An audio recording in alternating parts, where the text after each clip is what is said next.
que jamais, au cœur de l'intérêt général, le service civique a répondu aux enjeux de cette crise sanitaire particulièrement inédite. Bravo et merci à tous les volontaires, à toutes les structures d'accueil, à toutes les associations, à tous les bénéficiaires qui ont su s'adapter dans l'urgence. Vos missions, elles ont évolué dans cette période de confinement et de déconfinement. Certaines missions ont été stoppées, d'autres ont été transformées en télémissions.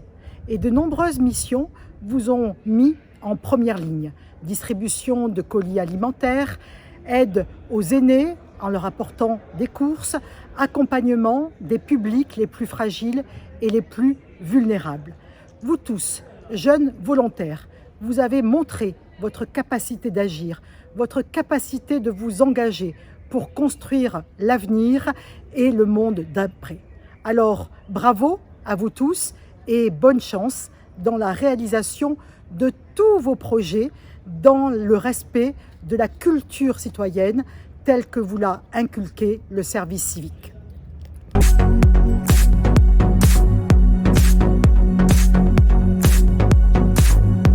Bonjour, nous fêtons cette année les 10 ans du service civique. À cette occasion, nous pensions vous réunir fort nombreux dans le cadre d'une cérémonie de remise d'attestation de service civique. Malheureusement, la période de Covid-19 et les mesures de confinement nous en ont empêchés.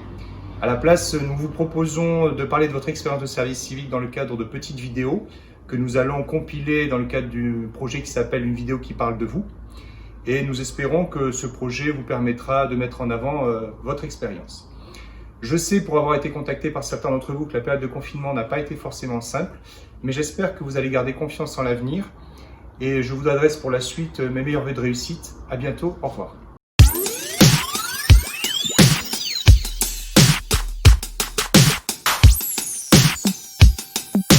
Mon but était de sensibiliser un plus grand nombre de personnes démunies en situation de précarité autour de l'environnement, auprès des associations dans les quartiers populaires.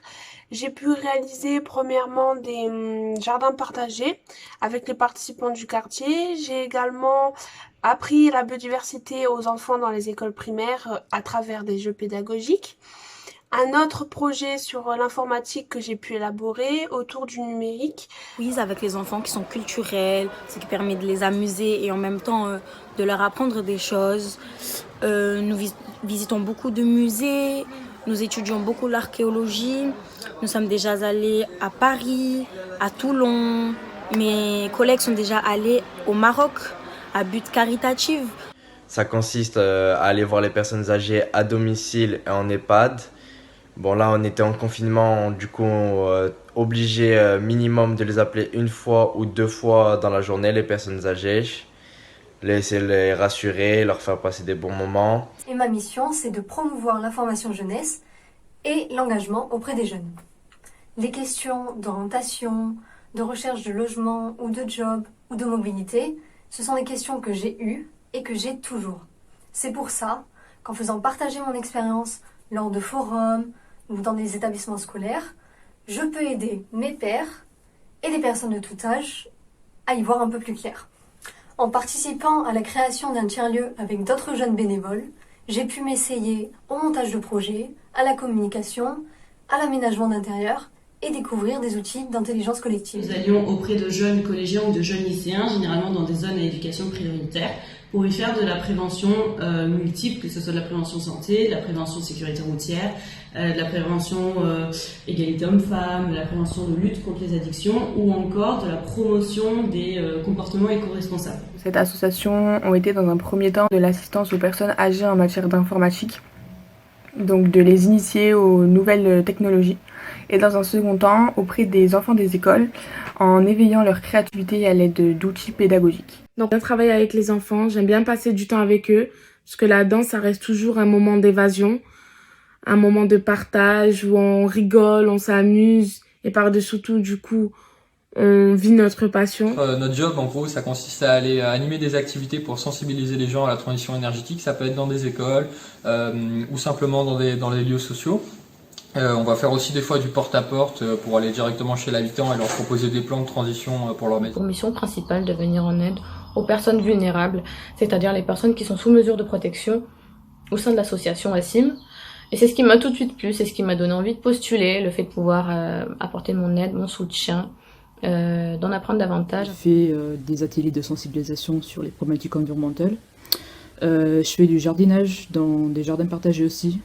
Et de l'autre côté, j'aide pour tout ce qui est démarches administratives en ligne, pour les gens qui n'ont pas d'ordinateur à la maison ou qui tout simplement savent pas faire. Je participe à la vie associative, à des campagnes de sensibilisation du public. Je participe aussi à des sections pédagogiques, à la création et l'expérimentation d'outils pédagogiques sur les enjeux du développement durable et de l'environnement. Cette année a vraiment été de lutter contre l'isolement social ainsi que l'exclusion sociale via différents petits projets que chacun a pu mettre en place tout au long de l'année. Notre semaine a été séparée en 2 parties. Les 2 premiers jours au sein d'une structure et les 2 seconds jours au sein d'une autre structure. Pour le programme Voyageurs, l'objectif de ce programme, c'est vraiment être axé sur la mobilité des personnes âgées. Et donc pour cela, on a comme mission avec mon binôme d'accompagner un certain nombre de seniors à l'utilisation de l'application Silvermobi. Silvermobi, c'est une application qui est sortie en février dernier et qui permet le covoiturage solidaire entre seniors. En ce qui concerne le second programme, donc 2 autres jours par semaine, le programme Repère Santé, nous avons 2 partenaires, la Mutualité Française et G-Addiction. Et ces 2 partenaires, ils ont pour objectif de sensibiliser les jeunes aux risques festifs. Et donc pour cela, on intervient à la fois dans les collèges et lycées et à la fois dans les milieux festifs. Porter les connaissances sur la vie active d'un citoyen français, qui va permettre aux enfants d'assimiler un comportement citoyen à adopter au quotidien, ainsi qu'à comprendre le fonctionnement d'une société moderne. Nous nous engageons à sensibiliser les collégiens, lycéens, étudiants et même les adultes à divers sujets actuels majeurs. Environnement, sécurité routière, égalité homme-femme, prévention santé. Nous aidons, accompagnons, conseillons les différents publics. Ma mission est partagée entre le siège du club, où j'aide les dirigeants à accomplir leurs tâches administratives concernant les licences et les événements organisés, ainsi que le terrain où je m'occupe de l'accompagnement des enfants dans leurs séances d'entraînement pour garantir leur bon déroulement. Alors ma mission est de venir en aide aux professeurs de danse afro-urbaine pour un groupe de jeunes danseurs mixtes. J'interviens dans les écoles, les centres aérés auprès des jeunes. Donc à l'aide d'ateliers, on fait des exercices interactifs pour apprendre aux jeunes des gestes simples écologiques qu'on appelle éco-gestes, ce qui leur permet après de faire des économies d'énergie et du coup de faire des économies d'argent. J'anime des ateliers pour les jeunes de la mission locale sur les thèmes du numérique et je les aide aussi à mettre leur CV en forme pour qu'ils puissent trouver un emploi plus facilement par la suite.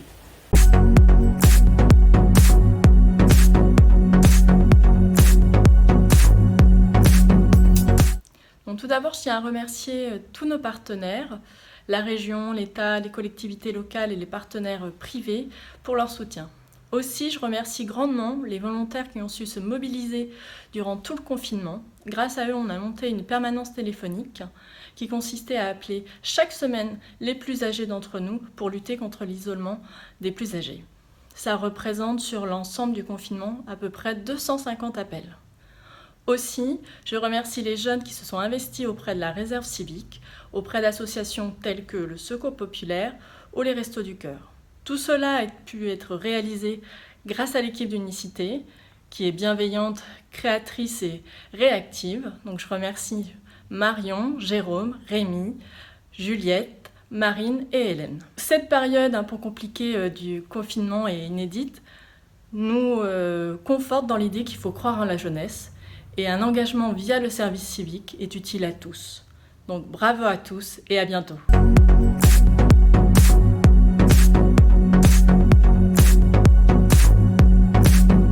S'engager, c'est à la fois penser sa vie et vivre sa pensée. S'engager, c'est d'abord enclencher un mouvement d'introspection, un regard sur soi-même, sur les valeurs, sur ses propres valeurs, sur ce que l'on est prêt à défendre. Et à ce moment-là seulement, le mouvement vers l'autre peut s'enclencher et les portes peuvent s'ouvrir pour mettre en œuvre de nouveaux projets, de nouvelles actions au service de l'autre.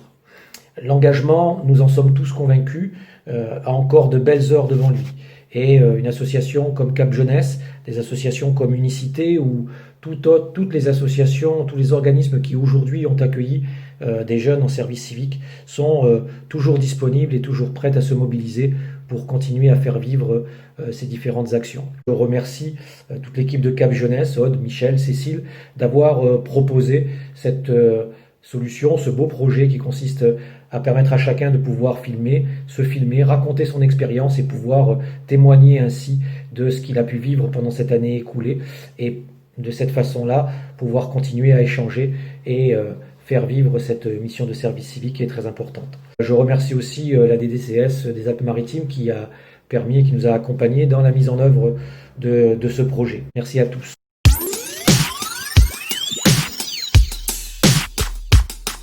Cette mission a apporté aux autres, c'est vraiment la définition de la solidarité entre jeunes. Ça résume vraiment tout. Et ce que je pense que cette mission m'a apporté personnellement, c'est le fait de savoir que chaque idée, chaque projet, chaque pensée qui se concrétise a été utile et c'est vraiment le sentiment d'être utile ultime en fait. La mission m'a permis d'acquérir certaines compétences que je n'avais pas forcément avant. Ça m'a permis aussi de rebondir après une situation difficile et de m'insérer dans le monde professionnel. J'ai pu faire aussi de nouvelles connaissances et aussi ça m'a permis de m'affirmer en tant que volontaire engagée souhaitant être utile pour la société. De s'ouvrir, de s'intégrer, mais surtout de se sociabiliser dans une société, mais aussi de leur apprendre qu'il ne faut pas avoir honte de ne pas savoir s'exprimer dans une langue qui n'est pas la leur. Cette mission m'a beaucoup appris, notamment d'être plus patiente et surtout à l'écoute des autres. Ça m'a apporté quelque chose dans ma vie car avant je savais pas comment gérer avec les enfants ou quoi, par exemple dans un centre. Du coup là je suis fier de moi et je suis fier d'eux parce que c'est grâce à eux que je suis devenu comme ça. Donc merci. Cette expérience de volontariat m'a permis de prendre confiance en moi, de découvrir le monde du travail en général et le secteur associatif en particulier, et puis de définir les prochaines étapes de mon projet professionnel. Je parle maintenant d'une expérience folle que je vis depuis maintenant quasiment 8 mois et ça m'a vraiment beaucoup aidée. Jusqu'à présent, je n'avais jamais vraiment eu confiance en moi, toujours été un peu timide et je me suis sentie vraiment à l'aise dans ce groupe, ça m'a vraiment beaucoup aidée de me confronter à une bonne... m'investir pour une bonne cause et me sentir utile, ça m'a vraiment été bénéfique. Cette mission est très bénéfique pour moi puisqu'il m'apporte beaucoup d'expérience, que ce soit un savoir-faire ou un savoir-être avec le public. La confiance en moi, des moyens de m'exprimer à l'oral envers plein de personnes que je ne connais pas forcément sans bégayer. J'ai rencontré plein d'amis aussi et ça m'a aidé aussi pour mon parcours futur. Autant qu'étudiant, professionnel, en tout cas, voilà, j'ai un projet d'avenir. D'être toujours entouré avec les enfants, les parents, ça m'a donné une envie de passer mon BAFA, car en réalité, j'aime beaucoup les enfants. Et le fait d'être toujours avec eux, ça me donne toujours l'envie d'être animatrice, car c'est quelque chose que j'ai toujours aimé. Et puis ça a été une merveilleuse expérience. Position d'autrui. Et j'ai également pu me pencher sur certains des problèmes que rencontre notre société et activement chercher des solutions à apporter à tous. D'enfants, les voir sourire, les voir s'amuser. Je pense que c'est une des plus belles récompenses qu'on peut avoir. Et la suite logique serait de passer le BAFA. Service civique, pour moi, ça a été l'occasion de découvrir le milieu associatif et aussi de découvrir la ville de Nice, où j'habitais depuis des années, mais que je connaissais très mal. Et puisque je m'intéresse beaucoup aux problématiques environnementales, tout simplement de sortir des amphithéâtres de la fac et faire quelque chose de concret. Et d'utile surtout. Le service civique, ça m'a aussi permis de me forger de nouvelles amitiés, de rencontrer des publics divers et surtout de côtoyer des collègues avec qui ça a été un vrai plaisir de travailler avec. Le civique m'a apporté beaucoup de choses, comme le fait de mieux communiquer en extérieur auprès des enfants et aussi créer des liens avec les autres membres d'Unicité. Développer des compétences et surtout de prendre du recul par rapport à la situation. Et c'est pour ça qu'aujourd'hui je sais exactement ce que je veux faire. En septembre prochain du coup, à la rentrée je serai en BTS comptabilité et gestion. Une chose qui m'a beaucoup plu, c'est de voir les enfants s'épanouir en apprenant. Être volontaire au sein de cette association signifie également chercher des solutions concrètes et viable pour faire changer les comportements et faire changer la société en général. C'est également se rendre utile et s'engager auprès de causes importantes. J'ai aimé travailler avec des nouvelles personnes pour leur apprendre des nouvelles choses. J'étais quelqu'un qui restait vraiment dans son bulle et qu'au cours des mois durant mon service, j'ai beaucoup évolué. J'ai appris à exprimer mes opinions et mes ressentis, mais j'ai surtout gagné énormément de confiance. Et ça m'a apporté beaucoup de choses, notamment à sociabiliser, à plus m'intégrer en société avec mon anxiété et pouvoir parler aux gens tranquillement. Le service civique, pour moi, c'est une bonne expérience car il permet de confirmer mes acquis en communication, mais aussi d'aider un public jeune sur notre territoire. Et les enfants, ils sont très reconnaissants. Il faut savoir que quand on les aide, ils sont compréhensibles et ils nous disent tout le temps merci, mais vraiment, et c'est un bonheur de voir ça. J'ai appris beaucoup de choses en étant dans cette association. Elle m'a fait grandir, que ce soit... j'ai pris en maturité. J'ai eu de nombreuses compétences acquises grâce à cette association et je les remercie. Merci beaucoup de m'avoir donné cette opportunité. C'est une expérience très intéressante et enrichissante. On ressort toutes et tous grandis d'une manière générale grâce à un gain de maturité. Il y a également une confiance en soi qui s'installe en nous au fil du temps et donc au fil des missions, ce qui nous permet alors de développer une certaine créativité afin d'élaborer divers projets pour les populations qu'on accueille dans les différentes structures avec lesquelles on travaille. Également, en parallèle de nos missions, on effectue des sensibilisations ainsi que des formations, ce qui nous permet de développer différentes connaissances sur plusieurs sujets, ainsi et surtout des valeurs comme l'esprit d'équipe, la tolérance, la bienveillance ou encore l'empathie, qui sont des valeurs très importantes dans le monde du travail. En ce qui me concerne, je pense que je ressors du service civique beaucoup plus mature, autonome et patiente, et surtout confiante vis-à-vis de mes projets futurs, parce qu'il ne faut pas oublier qu'un service civique reste un tremplin dans le monde professionnel. J'ai su développer quelques compétences d'animation et d'interaction avec un groupe de personnes, notamment grâce à des ateliers numériques que j'ai pu faire avec mon binôme, mais aussi personnel car j'ai fait de superbes rencontres, que ce soit au sein de mon association, mais également au sein de mon service civique. J'étais pas vraiment sociable, j'osais pas prendre la parole en public et ça m'a un peu décoincée en fait. Donc venez faire un service civique franchement. Parce que socialement parlant, c'est bien. J'aimerais bien travailler dans le milieu associatif, social, sportif ou scolaire car j'ai découvert une nouvelle passion et je me suis senti tellement à l'aise en étant sur le terrain et en ayant un contact direct avec les enfants et leurs parents. Davantage de confiance en moi, notamment sur la prise de parole devant un groupe. En second, je dirais que ça m'a apporté du réseau professionnel et je pense que c'est vraiment essentiel pour la suite. Ça m'a aussi beaucoup apporté d'expériences professionnelles et personnelles, et donc plus de maturité. Je pense que le service civique, c'est vraiment un réel tremplin pour l'avenir. Et je terminerai par dire que cette année, j'ai vraiment rencontré des gens géniaux, que ce soit les coordos, les usagers, les volontaires. Et je suis vraiment fière d'avoir partagé cette année avec vous.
L'immensité de terre où nous vivons tous frères. Comment pourrais-je faire pour me séparer d'elle? Oublier qu'on est frères, écouter mon appel. Oubliez ce matin que tu es parisien, français, belge, italien, que tu sois proche ou loin. Oubliez la palote, agissons en un bloc, prenons le même chemin sans nous serrer la main. Nous vivons tous un drame, ne baissons pas les armes, il faut agir en cœur pour sauver le bonheur. Surtout n'achetez pas trop de riz et des bocaux, c'est tout ce que t'as trouvé, mais oublie cette idée. Vous me trouvez un peu con, criez à mon balcon, à 20h tous les soirs, après il sera trop tard. Le fruit de cette union ne doit exclure personne, que notre voix résonne dans toutes les régions. Apprenez vos leçons, travail à la maison, il faudra bien tenir pour éviter que ce soit pire. On prend le soleil, on ne voit plus Joël, Guillaume et Jérémy et notre famille aussi. Partez pas en voyage dans un autre pays, reposez vos bagages, appelez vos amis. Il faut rester connecté, surtout pas s'isoler. On veut garder le contrôle, sortez les téléphones, les yeux de nos grands-mères, la voix de nos grands-pères. Pas les moments se taire, voilà ce qu'il faut faire. C'est dur le confinement, rester dans sa résidence, garder les petits enfants pour que les soignants avancent. Pour tout le monde reste vivant, pour survivre il le faut laver vos mains souvent et rester bien au chaud. À bas le corona, à bas le corona, les médecins pas de chômage, que le corona dégage. Restons tous confinés, mais tous se connecter, gardons tout cela en tête, si l'on veut que ça s'arrête. Acceptez ma rengaine, elle veut juste dire je t'aime. Soyez prêts à le faire, passez ce message à vos pères. Partagez ce savoir avec tous vos amis, permettra enfin de voir la fin de l'épidémie.